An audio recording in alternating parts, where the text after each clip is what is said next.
બાબર તાલુકામાં ગ્રામ પંચાયતોની ચૂંટણીનું મતદાન. બનાસકાંઠા સાંસદ ગેનીબેન ઠાકોર પોતાના ગામ અબાસના પહોંચીને કર્યું મતદાન.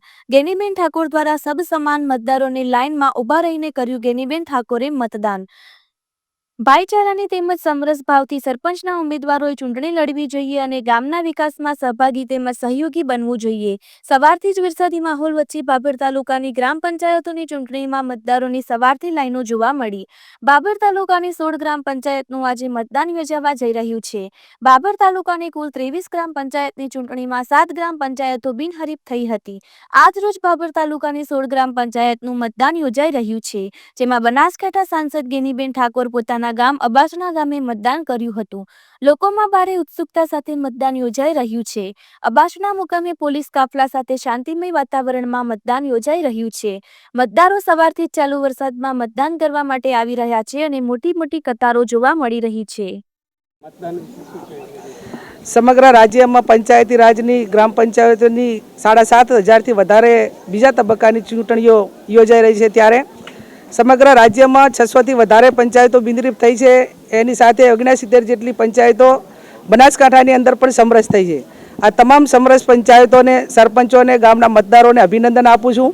અને જે ગામોની અંદર આજે મતદાન છે એ શાંતિમય વાતાવરણની અંદર મતદાન થાય, દરેક ગામમાં ભાઈચારાની ભાવના હચવાઈ રહે અને ડેમોક્રેસી, ભારત વિશ્વનો સૌથી મોટો લોકશાહી દેશ છે અને એના મતનું જે વેલ્યુશન છે એ વડાપ્રધાન હોય કે એક વાલ્મીકીનું વોટ હોય એનું વેલ્યુશન સરખું છે. ત્યારે જ આજ તમે એમ જુઓ કે લાંબી લાઈનો મતદાન માટે કરીને અત્યારે મતદાન ચાલુ છે.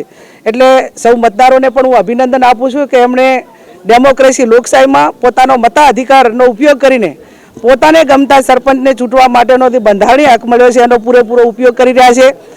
ચૂંટણી એ યોજાય ત્યારે હાર અને જીત એ નિશ્ચિત હોય છે.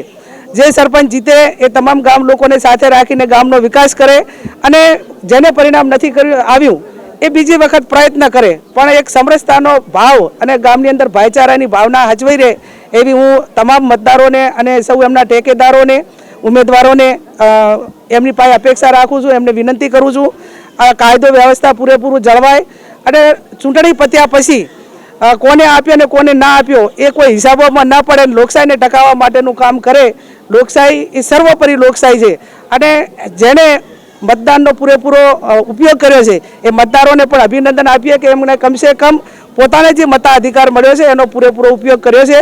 એટલે સમસ્ત તમામ પંચાયતોના જે કાંઈ એના આયોજકો હોય, વહીવટી તંત્ર હોય, કાયદો અને વ્યવસ્થા સારી રીતે જાળવે. નિષ્પક્ષીય ચૂંટણી થઈ રહી છે. આ કોઈ સિમ્બોલ ઉપર ચૂંટણી નથી અને સિમ્બોલ ઉપર નથી એટલે પોતાને ગમતા સરપંચનો જે આજે ચૂંટવા માટેનો મોકો આ લોકશાહી આપ્યો છે એને પૂરેપૂરો ઉપયોગ કરે. સભ્યમાં ઉમેદવારમાં હું સરપંચ તરીકે ઊભી રહી છું તો ગામના વિકાસના કામો અમે કરશે, પંચાયતના કામ, કોઈ ગરીબોના કામ, કોઈ પાસે કોઈ વસ્તીને પ્રોબ્લેમ હોય તો અમે આવશો તો બધે વસ્તીનું કામ કરવા અમે તૈયાર છે અને આવશો તો અમે કામ કરીશું. આજે મતદાન છે તો લોકો કેવી સંખ્યામાં વોટિંગ કરવા આવી રહ્યા છે?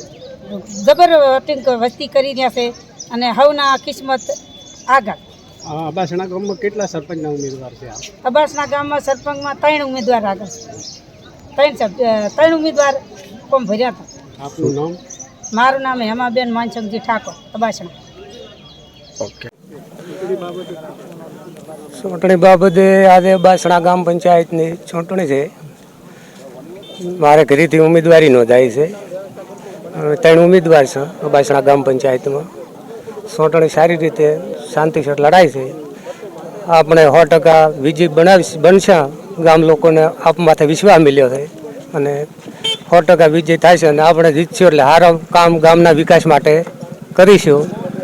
ખૂબ ખૂબ ગામનો અમને સાથ સહકાર મળે છે. અબાસણા ગ્રામ પંચાયતની ચૂંટણીનું શરૂઆત થઈ રહી છે ત્યારે ગામ લોકો ઉત્સાહભેર મતદાન કરી રહ્યા છે અને દૂર દૂરથી ખેતરોમાં આવા ચોમાસાના હોવા છતાંય મતદાનનો ઉત્સાહ છે, કારણ કે દરેક ઉમેદવારોને ઉત્સાહ હોઈ શકે છે. આજે અબાસણા ગ્રામમાં અમારા સરકાર દ્વારા પોલીસનો પણ ચુસ્ત બંદોબસ્ત છે. અમારા પીએસઆઈ હોય એ બધા ખડે પગે પેટ્રોલિંગ કરી રહ્યા છે. અમારે કોઈ પણ અનહોડ બનાવ ન બને એના માટે પણ બંદોબસ્ત છે. આ અબાસણા ગ્રામ એકદમ શાંતિપૂર્ણ મતદાન થશે, શાંતિપૂર્ણ થશે એવી પણ અમે અપીલ કરી રહ્યા છીએ. આગેવાનો અપીલ કરી રહ્યા છે કે ભાઈ આપણે પોતપોતાનો મતદાનનો ઉપયોગ કરે અને શાંતિસર સાંજે 7 વાગ્યા સુધી મતદાન કરે એવી બધાને અપીલ કરી રહ્યા છીએ.